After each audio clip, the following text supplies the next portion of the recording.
30 meters underwater, everyone thought he'd drowned, until rescuers heard a faint knock from the wreck. It was supposed to be another routine morning aboard the Jaskin 4 tugboat.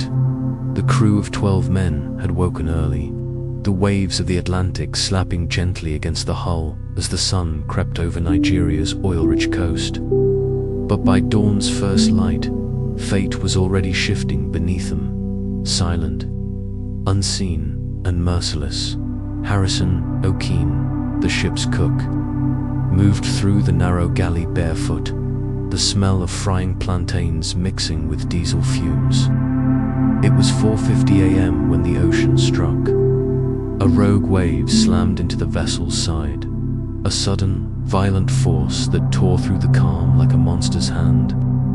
Before the men could react, the Jaskin 4 capsized, flipping belly up in seconds. Metal screamed, lights shattered, bodies and furniture crashed into ceilings that had become floors. Inside the chaos, Harrison was thrown across the kitchen. Cold, seawater rushed in. He barely had time to grab a door frame before the room tilted and filled with black. One by one, compartments flooded, the sound of gurgling air and screaming men echoing through the hull. Panic clawed at his chest. He tried to swim toward the exit, but the corridor was already a tunnel of debris and swirling water. The pressure was deafening, the darkness absolute. Harrison didn't know which way was up. "God, help me," he muttered, the salt stinging his eyes. When the cold reached his bones, he realized the unthinkable. The ship was sinking fast, and he was trapped inside. Minutes stretched into timeless horror. His lungs burned. Every instinct screamed to swim, to find light, to reach the surface. But there was no light, only the creaking of twisted metal and the roar of the Atlantic. Then, just as his strength began to fade, his hand brushed against a pocket of air. A bubble of survival, he pushed upward into the small chamber, gasping a ragged breath that sounded impossibly loud in the void. The air pocket was maybe 4 feet high, a fragile dome of oxygen trapped beneath the overturned ship. It smelled of oil, rust, and death. But it was life. Harrison was alive. He listened. The ocean's hum surrounded him. Somewhere far above, he imagined daylight dancing on waves. But down here, 30 meters below, time had stopped. His shipmates were gone. His world was now a tomb. How long could he last? How long before the air turned poison, or the sea claimed the rest? The water lapped gently against the ceiling. Each sound was a reminder he was not supposed to be alive. For a long time, Harrison couldn't move. He clung to a metal railing, gasping in disbelief. The ship groaned above him like a wounded animal, every creak echoing through the flooded corridors. The temperature was dropping fast, and the darkness pressed on him like a weight. The silence was broken only by the rhythmic glug of rising bubbles and the faint echo of his own heartbeat. When his breathing steadied, he realized the truth. No one was coming. Not yet, maybe not ever. His crew, 12 men, had been his brothers.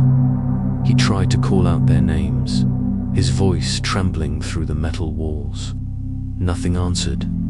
Only watered panic began to crawl up his throat.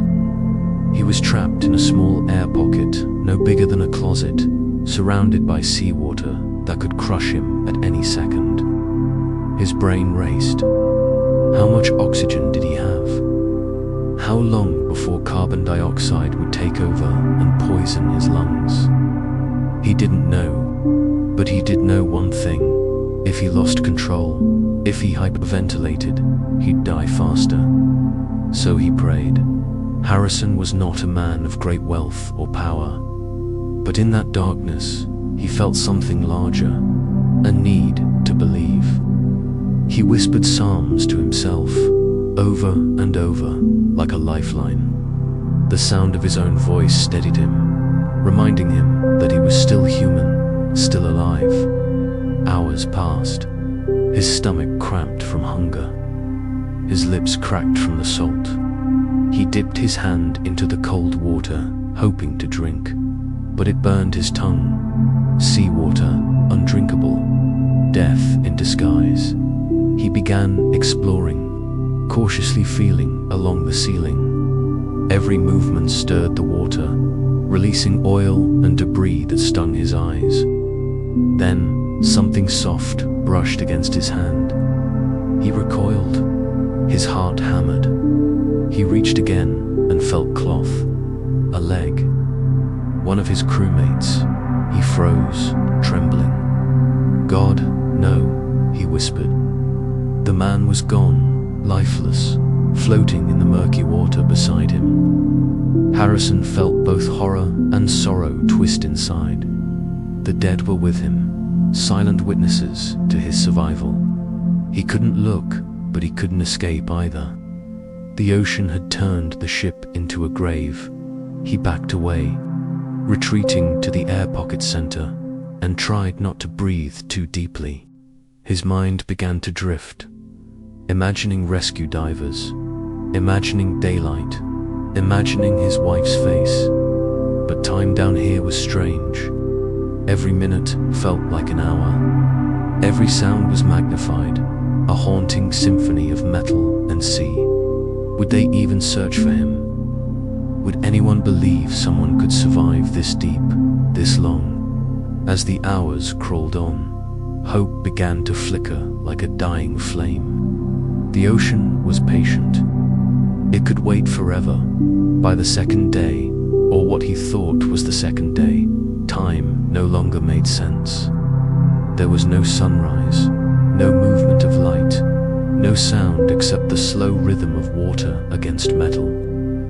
Harrison's body ached from cold, and his skin had begun to wrinkle from immersion. His beard itched, his teeth chattered.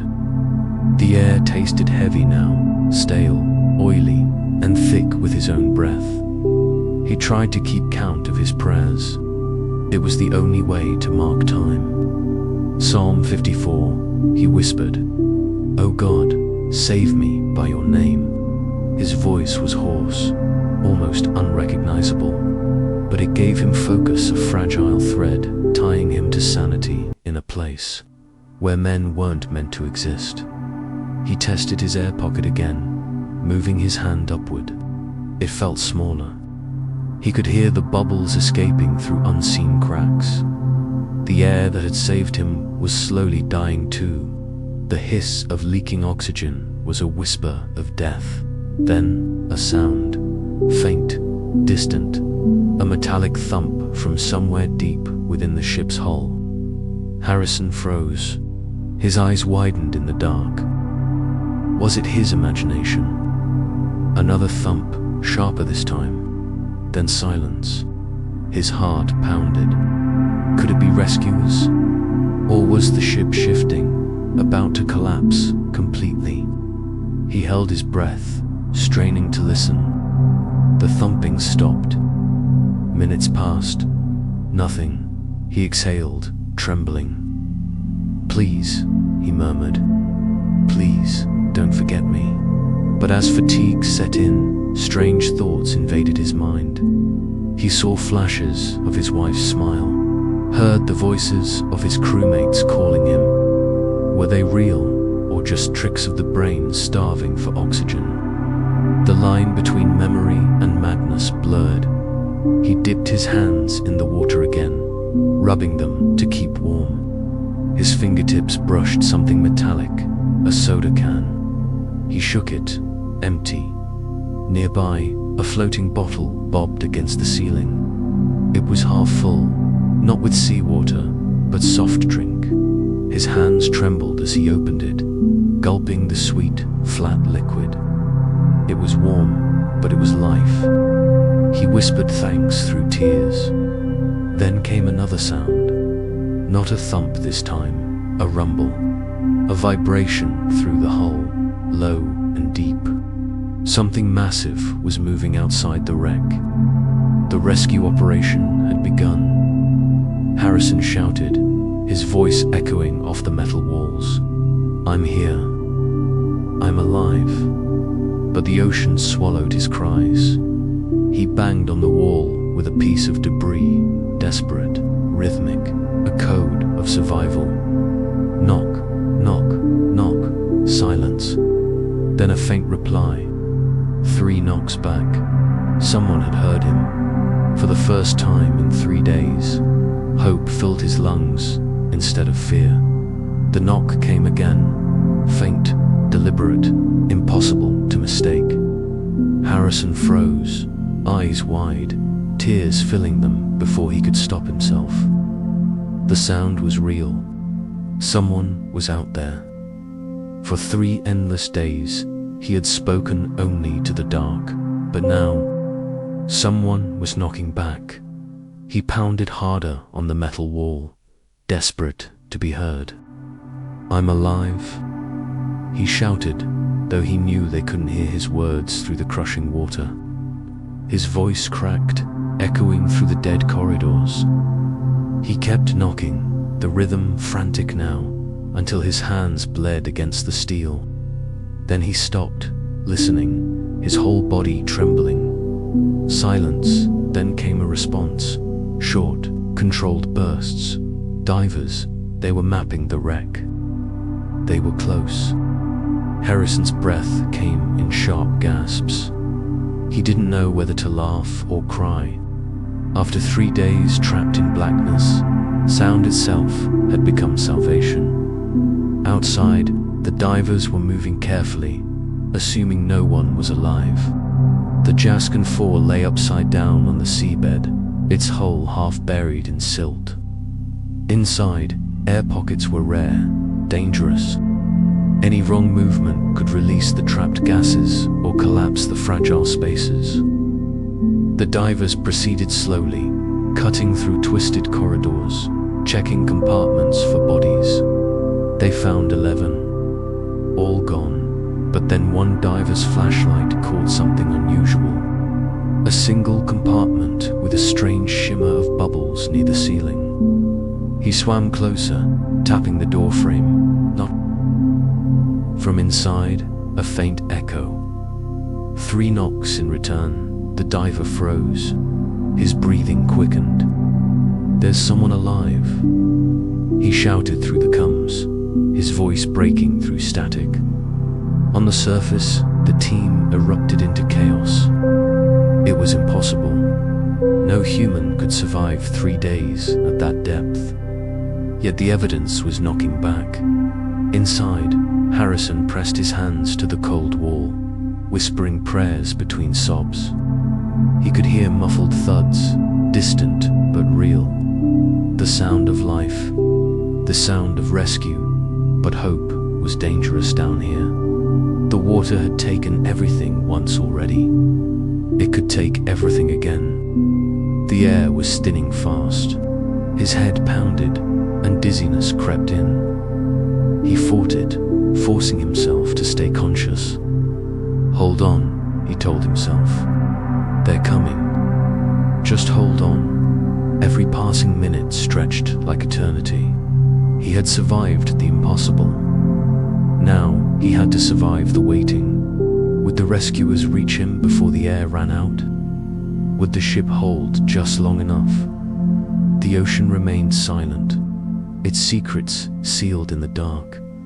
When the divers finally breached the chamber door, the water rippled with movement. Their flashlights pierced the black, ghostly beams, slicing through floating debris and oil. Harrison squinted, his eyes unaccustomed to any brightness. For a moment, he thought he was hallucinating. Then, out of the shadows, a human figure appeared, a diver in full gear, moving cautiously. Harrison's heart stopped. He pressed himself into the far corner, terrified. He didn't know if they were rescuers or spirits. 3 days in darkness had twisted his sense of reality. The diver, thinking he was collecting a body, advanced slowly. His helmet light glowed like a halo. As he moved, he reached forward, and Harrison suddenly reached back. A living hand met his. The diver jerked backward in shock, his bubbles exploding upward in panic. The image captured later on his helmet camera would become one of the most haunting rescue clips ever recorded. A hand emerging from the gloom, alive in a place of death. The diver's voice trembled through the comms. "He's alive. He's alive." On the surface, disbelief turned to exhilaration. The rescue team scrambled to plan an extraction. They had to work fast. The air pocket was unstable, and Harrison's body had already endured extreme CO exposure. Moving him too quickly could kill him. Moving too slowly could suffocate him. For Harrison, the sight of another human face was almost unbearable. Tears mixed with seawater as he tried to speak, his voice hoarse and broken. "Thank you. Thank you." The diver motioned for him to stay calm, gesturing toward the exit. But Harrison could barely stand. 3 days of shock and cold had weakened his legs. He clung to the diver like a child. The rescue was delicate. They fitted him with an oxygen mask, wrapped him in thermal gear, and guided him slowly through the narrow corridors. Each step was a gamble. One wrong movement could collapse the structure. But inch by inch, they ascended toward the light as he emerged from the wreck. Harrison saw it, the shimmer of daylight filtering through the surface. It was the first light he had seen in 72 hours. His chest tightened, his heart pounding like thunder. Then he broke through the water, gasping, blinking against the glare of the sun. He was alive. Against every law of nature, he had survived. The ocean that had taken everything had also given him back to life. When Harrison Okene was pulled from the sea, rescue workers stared in disbelief. He wasn't just alive, he was conscious, speaking, even walking with help. At 30 meters below sea level, survival beyond a few hours should have been impossible. Yet Harrison had endured 3 days. To understand how, we must look at the strange science that kept him breathing in a grave of steel and salt. Inside the overturned Jaskinfor, Harrison's air pocket acted like a fragile life support bubble. At first, it provided enough oxygen to keep him alive, but as he exhaled, carbon dioxide began to build up, turning each breath into a slow poison. Under normal circumstances, a trapped man would have suffocated within hours. Yet Harrison's air remained breathable far longer than it should have. Experts later explained why. The cold water surrounding the pocket acted as a natural CO scrubber, dissolving some of the carbon dioxide from his breath into the ocean. The constant motion of the waves outside helped stabilize the bubble's composition just enough to prevent it from turning lethal. In essence, the sea that tried to kill him had also, paradoxically, kept him alive. But there was another factor: Harrison's mind. Survival is never just physical, it's psychological. Trapped in total darkness, the body begins to shut down, but the mind can accelerate death or delay it. Fear consumes oxygen faster. Calm extends it. Harrison's repeated prayers, his rhythmic whispering of the Psalms, may have helped him regulate his breathing, conserving precious air without realizing it. Still, the odds were staggering. At 30 meters depth, the pressure was about 4 times greater than at the surface. That pressure compressed both his air pocket and his lungs, altering the way gases behaved inside his body. If he had panicked and tried to swim up suddenly, the rapid decompression could have torn his tissues apart. A deadly condition known as the bends. When divers finally reached him, they knew he couldn't simply surface. They placed him in a diving bell, then transferred him into a decompression chamber, where he remained for over 60 hours. Inside that steel capsule, doctors monitored his heart and lungs, slowly adjusting the pressure to bring his body back to normal. He was literally reintroduced to the world of air, one breath at a time. Doctors were astonished. "It's a miracle of physics and faith," one said later, 2013. But to Harrison, it wasn't science, it was grace, he told reporters. "I called on God. He heard me." His survival was not just a triumph of human endurance, it was a dialogue between faith and the laws of nature. How does a man reconcile with life after being declared dead? How does he walk again in sunlight that feels unreal? The answers would come slowly, painfully, in the days ahead. The first thing Harrison noticed after being rescued wasn't the sunlight, it was the pain. Every joint, every muscle, every breath hurt. His body felt alien, heavy, as though he was still underwater. Doctors told him it wasn't just exhaustion, it was physics. When he had been trapped 30 meters down, the pressure on his body was immense. Roughly 4 atmospheres, enough to crush metal pipes and warp steel beams. Under those conditions, every breath he took forced nitrogen from the air pocket to dissolve into his blood. That gas had sat quietly in his veins for 3 days, waiting. When he finally reached the surface, that same nitrogen began to expand. Tiny bubbles formed inside him, invisible. Deadly dot. It's called decompression sickness, or the bends.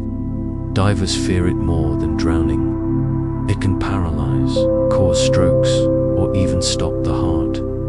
Harrison didn't know any of this at the time. He only knew that his head throbbed and his joints ached like they were on fire. Rescuers acted quickly. They moved him into a pressurized decompression chamber, a steel capsule where the air pressure mimics the deep ocean. It was the strangest kind of imprisonment. He was safe, but still trapped. For the next 2.5 days, he breathed a mixture of oxygen and nitrogen as the chamber's pressure was slowly reduced. Hour by hour, inside, he drifted between sleep and waking. The hum of the machine reminded him of the ship's engine before the wave hit, a cruel echo. Nurses spoke softly through an intercom, checking his vitals. He barely responded, lost between nightmare and relief. He was alive, but part of him still belonged to the depths. Meanwhile, scientists and journalists outside called his survival impossible. Experts debated how an air pocket could have lasted that long, or how his body resisted hypothermia. Some theorized that the metal walls absorbed just enough heat from decomposing materials and machinery to prevent the temperature from dropping fatally low. Others credited sheer human will. But beneath all the analysis, one truth lingered. No one had ever survived anything like this before. Harrison had rewritten the boundaries of what was biologically possible. As he recovered, fragments of memory surfaced. The screams, the silence, the floating body beside him. Each flash burned in his mind like lightning in the dark. Survival had come with a price. Could his body heal faster than his memories? Could science explain the part that faith carried through? Harrison wasn't sure. But he was about to face the hardest pressure of all, the one that comes after survival. As the decompression chamber hissed softly, Harrison lay in silence, watching the faint glow of the gauge needles. Every click of the valves reminded him that he was still between two worlds, one of air, one of water. He was alive, yes, but only barely. His body had been rescued. His mind hadn't caught up yet. Doctors came and went, checking readings, whispering in medical jargon. Harrison heard fragments, pressure tolerance, nitrogen levels, CO balance. But his thoughts were elsewhere. Each time he closed his eyes, he was back in the dark, floating in the cold, listening to the groan of the ocean around him. The memories looped like a nightmare he couldn't wake from. One of the diving medics, a veteran of dozens of rescues, told reporters later that Harrison's composure had stunned them. "Most people panic when they're trapped," he said. "Panic burns oxygen. Panic kills." He didn't panic, he prayed. That difference, scientists say, may have been the key.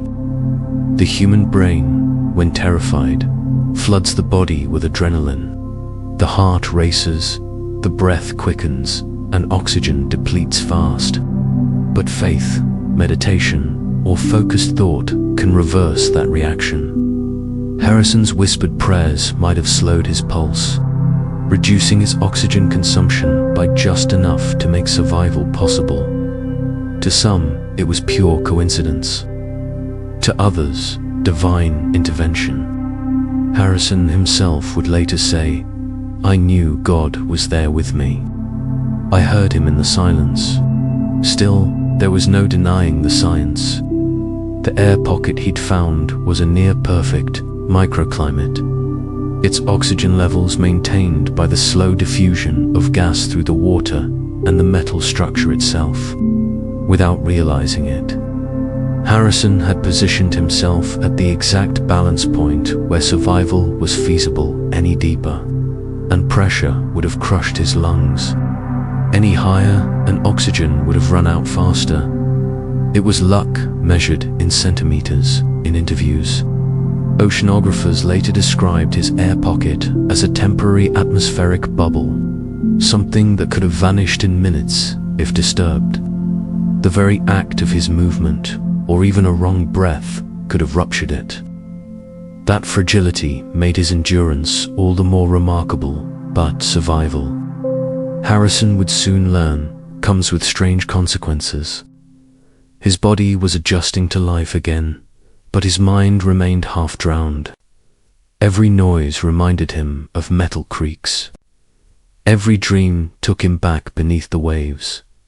He had survived the laws of nature, but could he survive the memory of breaking them? Harrison's body was healing, but his mind remained trapped. Even in the decompression chamber, safe, warm, surrounded by people, he couldn't shake the feeling that the walls were closing in. The soft hiss of air reminded him of rising bubbles. The metallic clangs echoed the ship's last moments. Each sound dragged him back into that black tomb under the sea. He would wake suddenly, gasping, convinced the water was rushing in again. Nurses found him trembling, whispering the same words he had repeated underwater. "God, don't leave me." His body was out of the depths, but his soul hadn't surfaced yet. Survivors of deep-sea disasters often describe the same phenomenon: residual entrapment, psychological state where the mind continues to perceive danger even when safety returns. It's a form of trauma unique to those who've endured sensory isolation and absolute darkness. Harrison's brain had adapted to survive in a world without light or time. Returning to normality felt almost unnatural. Doctors advised rest and therapy, but there was no medicine for memories. The human brain, when pushed to its limits, rewires itself. Harrison's instincts were still tuned for survival. Every creak in a hospital wall made his pulse spike. Even the sound of running water filled him with dread. When journalists later interviewed him, he spoke softly, eyes lowered. "I kept hearing the voices of my crew," he said. "I thought they were calling for me. I thought maybe I was dead too." Psychologists call this survivor's guilt, the unbearable question that follows every miracle. Why me? Why had he been spared when 11 others perished in the same steel tomb? Harrison couldn't stop replaying their faces, their laughter before the storm. He carried that weight heavier than the ocean itself. Yet amid the grief, something else stirred gratitude. Each morning, when he felt sunlight on his face, he whispered a prayer of thanks. He started writing down verses that had kept him alive underwater. It wasn't just faith, he told one reporter later. It was company. Down there, prayer was my voice in the silence. As scientists studied his case and the world called it a miracle of physics, Harrison saw it differently. To him, it was a reminder that science explains how he lived, but only faith explained why. But his ordeal wasn't over. The body might heal from pressure, but the mind takes longer. And soon, he would return to the very place where his nightmare began, the sea. Could he ever face it again? The decompression chamber door opened with a hiss, and sunlight poured in, harsh, blinding, pure. Harrison squinted, blinking rapidly. For 3 days underwater, and another 2.5 in pressurized confinement, he had not seen true light. Now, the world was suddenly bright and impossibly alive. Rescue workers helped him step out. His legs trembled under his own weight. Muscles weakened from the ordeal. Cameras flashed, but he barely noticed them. The air smelled different, sharp and clean, almost overwhelming after days of breathing oil and rust. He lifted his face toward the sky, and for the first time, he felt the warmth of the sun soak into his skin. Reporters were already calling it a miracle. The story spread like fire. The man who lived 3 days under the sea. But Harrison wasn't ready to speak. Every flash of a camera reminded him of light flickering underwater. Every question about his faith or fear brought back the sound of water crashing through steel. Doctors urged rest. His blood oxygen levels were still unstable, and his heart rate spiked whenever he heard loud sounds. But the psychological scars ran deeper than any physical wound. At night, he couldn't sleep. He would wake drenched in sweat, convinced he was back in the wreck. His wife would find him staring at the ceiling, whispering prayers into the dark dot to help him heal. The rescue team invited him to visit the operation center weeks later to meet the divers who had saved him. When he entered the room, they stood silently. Hardened men, used to death, now faced the one they had pulled back from it. One diver shook his head and said softly, "You were supposed to be gone, brother. We were collecting bodies, not saving lives." Harrison smiled faintly. "I heard your knocks," he said. "I thought it was God." That simple line left the room in silence. For both the divers and the survivor, the rescue had been something beyond logic, a meeting point of skill, chance, and something unexplainable. Later, scientists would model the physics of his survival, proving that under very rare conditions, an air pocket could sustain life for a few days if CO levels remained stable. But no data could measure what had truly kept him alive. The quiet endurance of faith in absolute darkness. Harrison Okene walked out of the facility that day with shaking legs, but steady eyes. The sea had taken his friends, his peace, his past. But it had also given him something unshakable. The understanding that life, even in its most fragile form, refuses to surrender easily. The world saw a miracle. Harrison saw a message. When news of Harrison Okene's survival broke, it spread across the globe like a wave. Headlines called it the Miracle Man of the Deep. Television anchors spoke his name in awe. Scientists, priests, and journalists all tried to explain what had happened beneath the Atlantic. But for Harrison, the noise of the world felt far away, like voices echoing through water. He had survived the unthinkable, but he hadn't yet returned. Each interview request, Each camera flash felt like a test he hadn't studied for. He was supposed to be grateful, joyful even, but inside he felt hollow. The miracle that had saved his life had also taken something from him: peace. The media wanted details: how he prayed, how he breathed, what he saw. They wanted drama, not silence.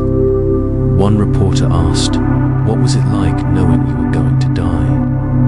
Harrison looked down for a long moment, then said softly, "I didn't know I was going to die. I just knew I wasn't ready to." That line was quoted everywhere. It became the heart of his story, a testament to human endurance. But what no one saw were the quiet hours after each interview, when he sat alone, staring at the horizon, watching the sea move like a living thing. The same sea that had tried to kill him. The same sea that had cradled him in its dark hands and given him back. His family celebrated his return, but even they could feel something had changed. He smiled less. He ate in silence. Sometimes, in the middle of a meal, he would freeze, lost in thought, his fork trembling. His wife, Akpaveta, tried to bring him back with gentle words. "You're home now," she'd whisper. "You're safe." But he wasn't sure if that was true. At night, he dreamed of bubbles rising, of voices calling out through the dark. He would wake up drenched in sweat, gripping the bed frame as if it were a lifeline. The mind doesn't leave the ocean so easily. And then came the strangest feeling of all guilt. The others hadn't made it. He was the only one. The world called it a miracle. Harrison called it unfair. Why me? He asked his pastor one evening. The pastor smiled gently, because someone had to tell the story. The story had only begun. The sea had given him back to the world, but the world wasn't done asking for pieces of him. For months after the rescue, Harrison could still smell the ocean. It wasn't the clean scent of salt and wind, it was the thick, metallic stench of rust, diesel, and death. No matter how many showers he took, it clung to him. In quiet moments, when the world went still, he swore he could hear the dull creak of metal shifting under pressure, the faint tap-tap of water dripping into darkness. He had survived the sea, but the sea had followed him home. Doctors called it post-traumatic stress. Harrison called it the deep, still calling. He began avoiding large bodies of water. Even rain unsettled him. When thunder rolled, he'd flinch, eyes darting to the nearest exit as if searching for an escape hatch. His wife tried to understand, but how could she? How could anyone who hadn't stared at death 30 meters below comprehend what it had done to him? One night, Harrison awoke, gasping. The room was dark, the air heavy. In his mind, he was back inside the wreck, water inching higher. He clawed at the sheets, whispering, "Not again, not again." Akpaveta held him, whispering, "You're safe. It's over." But it never truly was. Journalists continued to call. Some wanted documentaries. Others wanted to make a movie. But Harrison refused. He couldn't stand to relive it, not yet. He told one reporter, "The ocean doesn't forget, and neither do I." His voice cracked when he said it, because deep down, he knew it was true. He visited a church in watery Nigeria, lighting a candle for his lost crewmates. As the flame flickered, he closed his eyes and saw their faces, men who laughed, who worked beside him, who called him brother.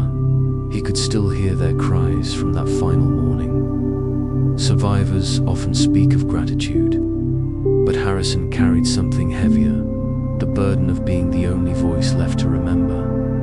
Months turned into a year. Slowly, the news faded. People moved on to new stories. Harrison, every splash of water, every hiss of air, pulled him back to that cold, silent chamber. Could he ever return to the sea that almost claimed him? Could he forgive it for taking his friends and for letting him live? He wasn't sure, but deep inside, he knew the answer would come, just not on land.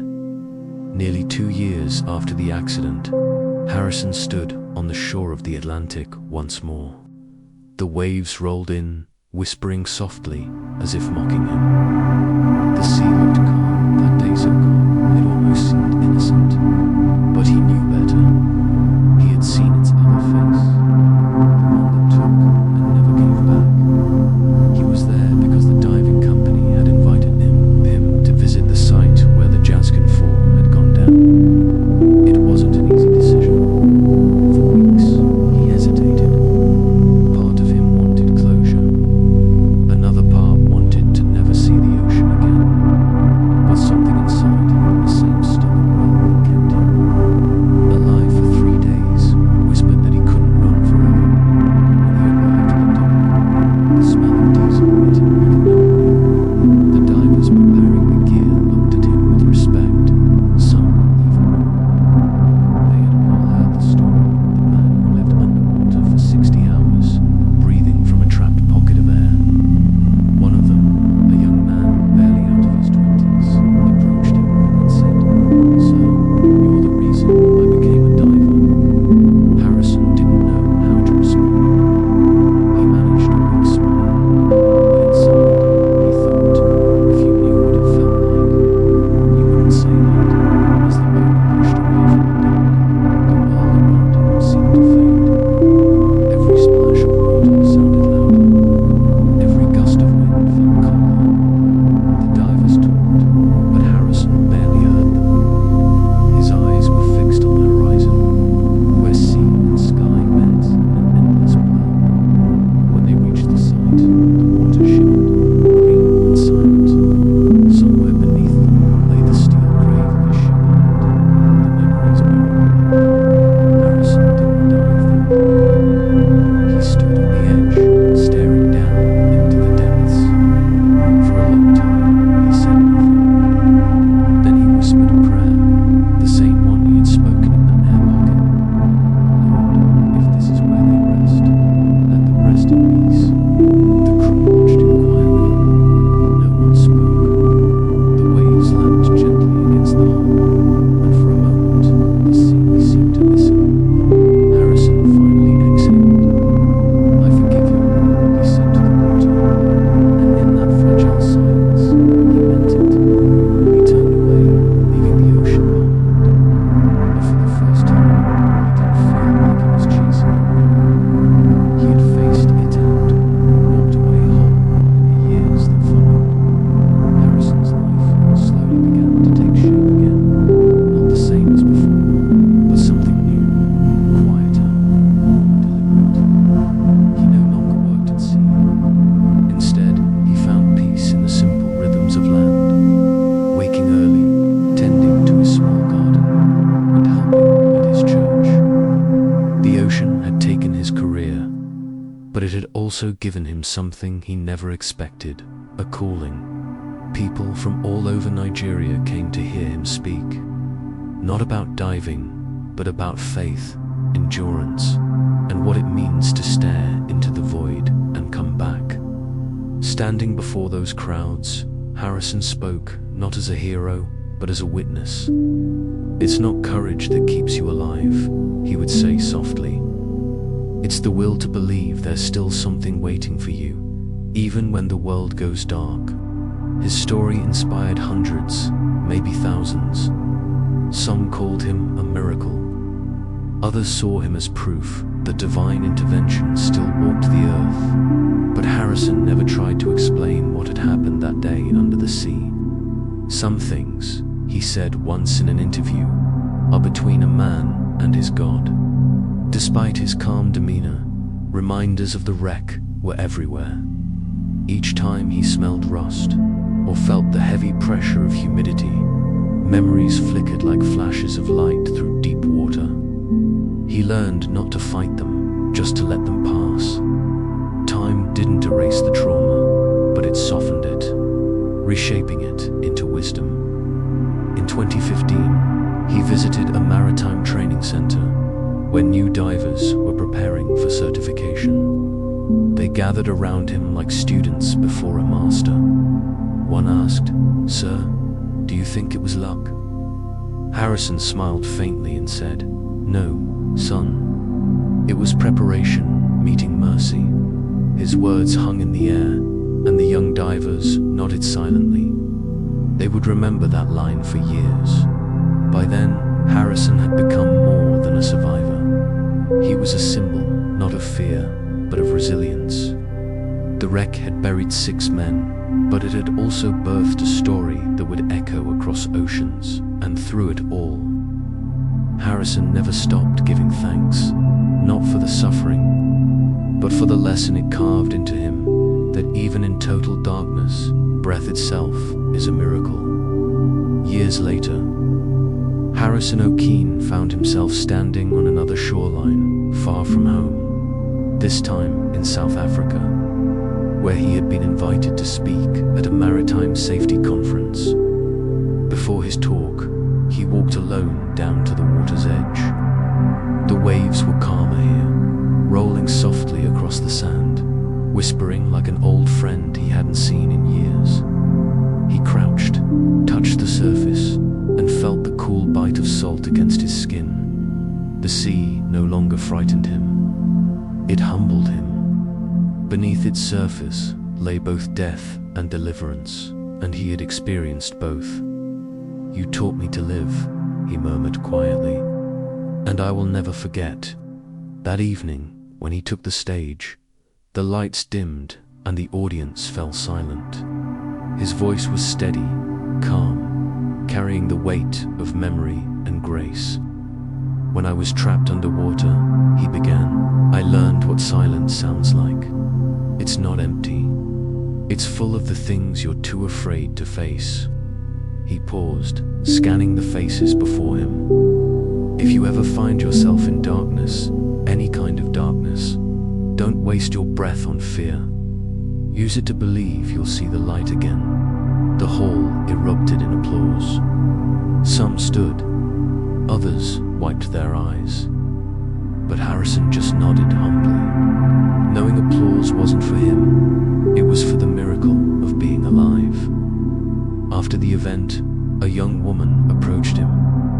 "My brother died at sea," she said softly, "but your story makes me believe he didn't die alone." Harrison placed a hand over his heart. "No one is ever truly alone down there," he said. "God is with us, even in the deep." That night, as he lay in bed, he dreamt again of the Jaskin Fall, but this time, it wasn't a nightmare. The wreck was quiet, peaceful.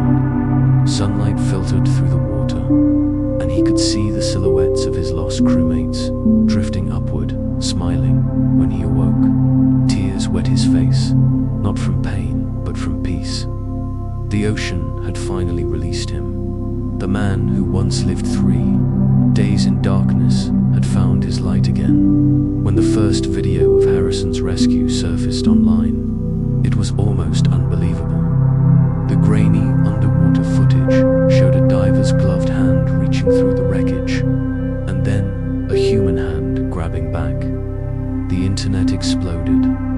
Millions watched in shock as a man presumed dead turned out to be alive, blinking and trembling inside a sunken ship. The diver's startled voice echoed through the water. "He's alive. He's alive." It was the sound of disbelief made real. Within hours, news outlets from London to Lagos carried the footage. They called him the man who refused to die. In a world that often glorified tragedy, this was different. It wasn't about loss, it was about the impossible triumph of endurance. Scientists analyzed how it was even possible.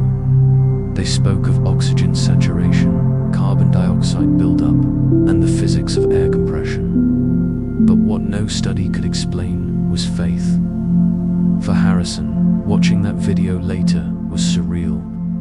He saw himself wide-eyed, shivering, clinging to a diver's arm, and it felt like watching someone else. "I don't remember that moment," he admitted. "I think my body moved before my mind knew I was saved."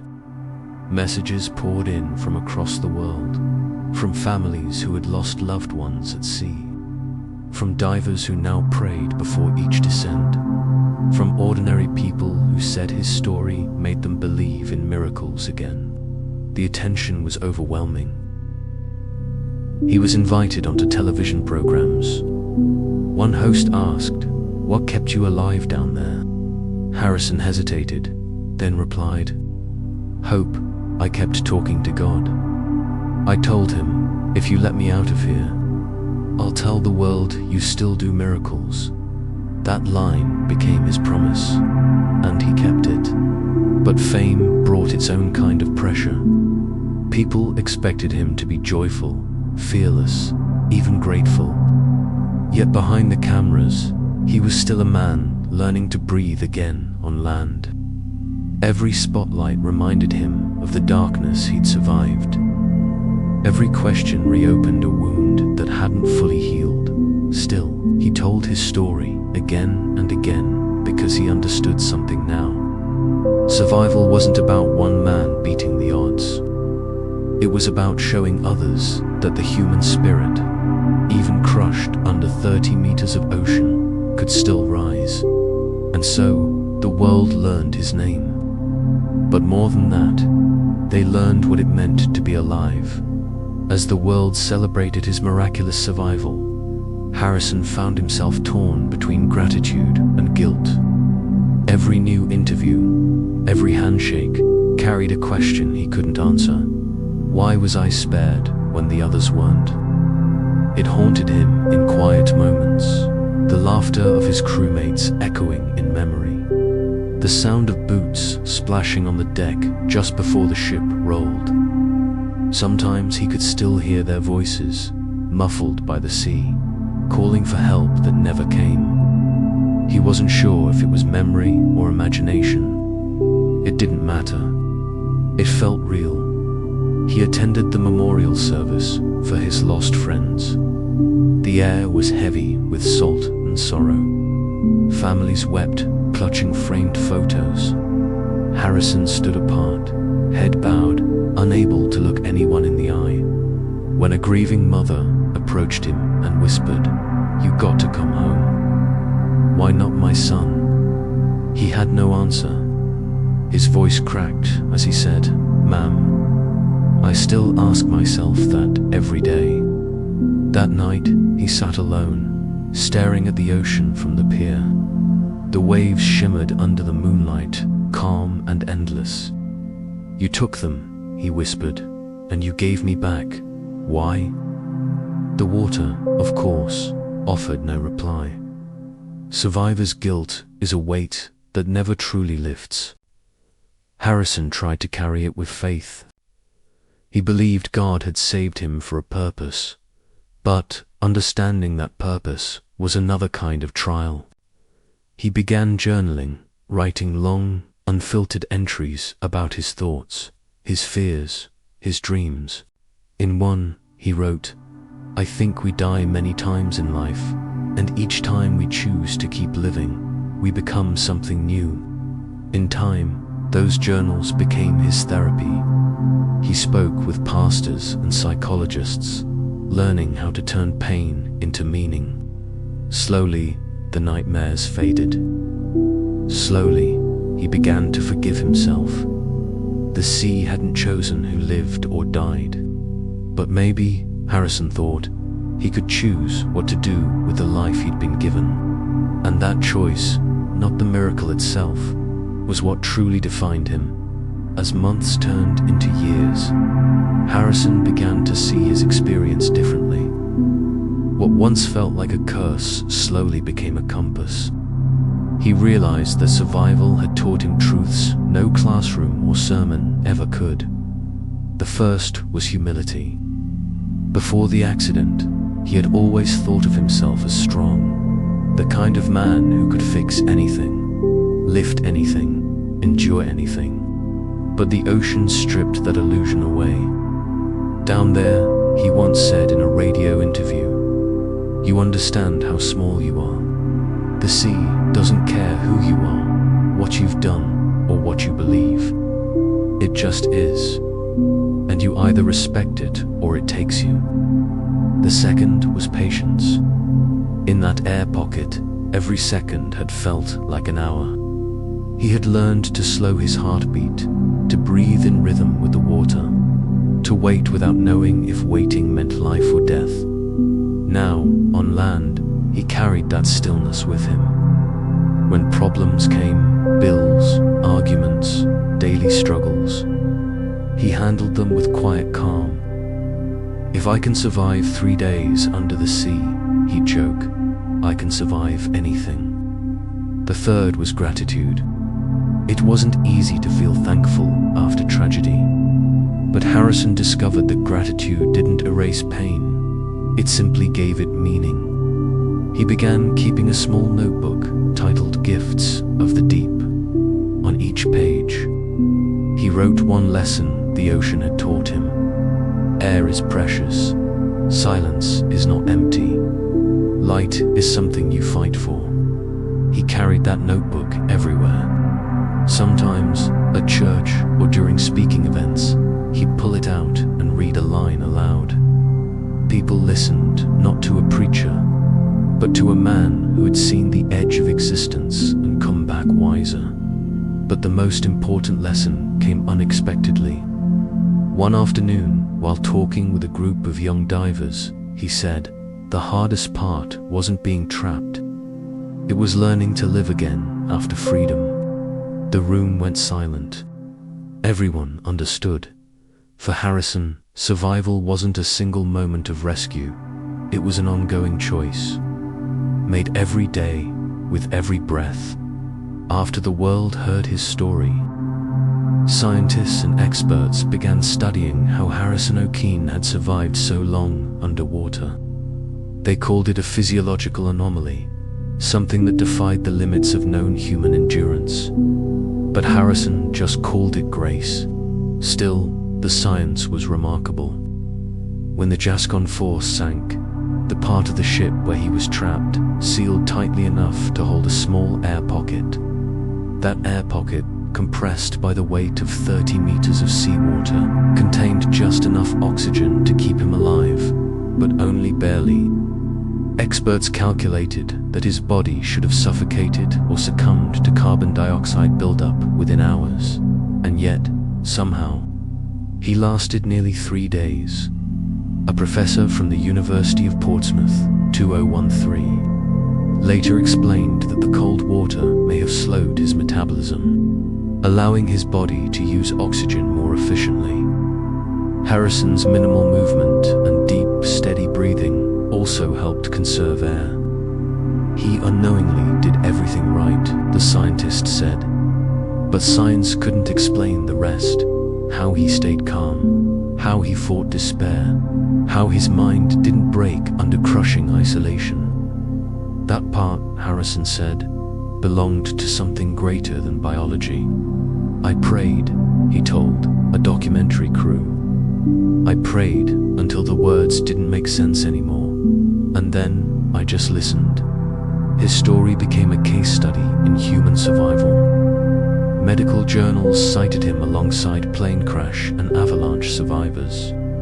But beyond the data, there was something deeply human about his endurance. The quiet decision, moment by moment, not to give up. In interviews, Harrison often smiled when people called it a miracle. "Yes," he would say, "but it was also mercy wrapped in science." When asked if he'd ever dive again, he laughed softly. "Maybe not down there," he said, "but life itself is one big dive. Every breath is a plunge into the unknown." The scientists could measure oxygen levels, pressure ratios, and survival probabilities, but they couldn't measure the strength of faith, the invisible element that had kept one man alive in a tomb of steel and salt water. In the end, They agreed on one thing. Harrison Okene shouldn't have survived, but he did.